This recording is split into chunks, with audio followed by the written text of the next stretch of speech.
Sephora brand is one of the most popular fashion brand that has its own personal care and beauty products. And you might want to get logged into it after having your own account and don't know how to do it. Well, in that case, I'll teach you how to do it today. Welcome back to How to Tutorials. So without any delay, let's get back into the video. To get logged into your own Sephora account, all you have to do is choose one of the suitable web browser. In this case today, I'll be using Google Chrome. You can use a suitable web browser of your choice and then tap on the search or type web address option here and then enter here Sephora.com. This will take you to the official web page of Sephora app itself. So after getting into the first page section of a Sephora app itself, you will get an option of Me on the bottom center. So tap on this Me option at the side of Offers here. As you tap on Me option, you'll get an option of Sign in or Create account. So since we do already have an account, I'm going to tap on Sign in option here. You can also do the same.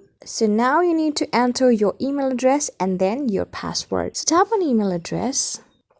After entering your email address, now you need to enter your password. So enter your password here.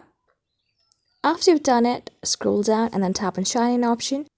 So you can see that you're logged into your own profile. On the bottom center, instead of me, I can see my name, that is Clemo. I'm going to tap on it and then you can see that I have successfully logged into my own account. So this is how you do it. I'm going to go to my homepage section on the bottom left corner and then explore the beauty products and the personal care brand as much as possible. So this is how you do it. I hope this video was really helpful for you and I was able to help you. I am going to see you on the next video.